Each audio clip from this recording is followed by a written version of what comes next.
Welcome to Tim's Antique Trains. Hi, got a short video for everybody today. This is going to be a Tim's Antique Trains train room update.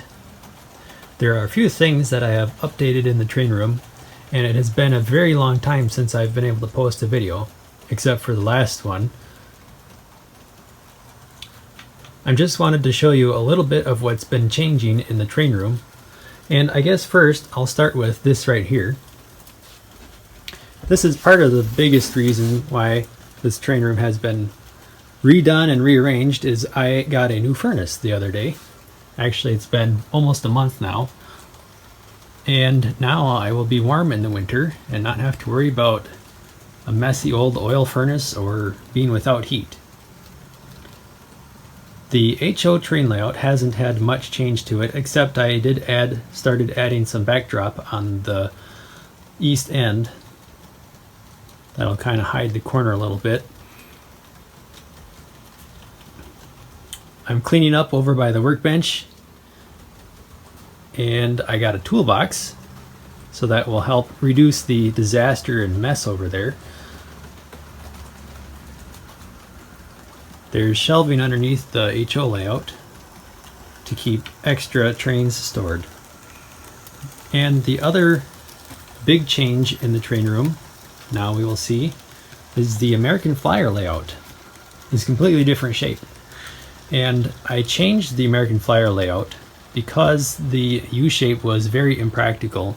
It was hard to work around, and it took up a lot of room in the basement train room. Valuable space which I need for a work area and just to be able to walk around. Now this is still in progress. The layout is now 4.5 feet wide by about 14 feet long. I also have added a display shelf for extra, well, right now all you can see is the cabooses. On the American Flyer layout, I started out with the two 4x8 board, and then I added the 4x6 board, which I turned and stuffed in the corner. I actually had to shave off about 3/4 of an inch to make it fit. As you can see, it's still not finished, and there's quite a bit of track work left to do.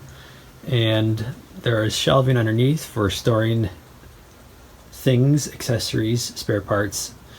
And I have some nice white table skirting that I will be able to nail on to hide all that. In the middle, where these two floor posts are holding up the layout, will be my new control center for the Flyer layout.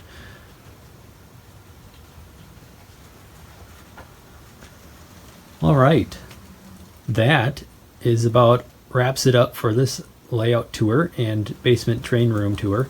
Oh, one other thing that I almost forgot to mention is that I added lighting above the HO layout.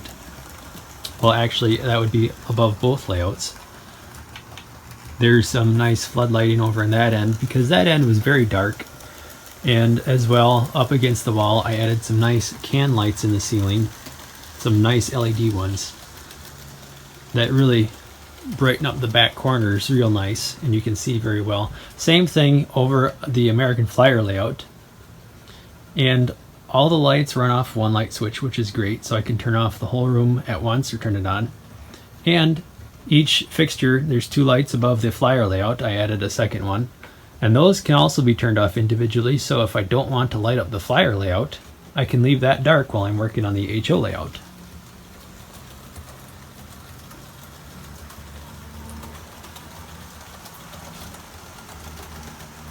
Alright, that is all for this short episode of Tim's Antique Trains.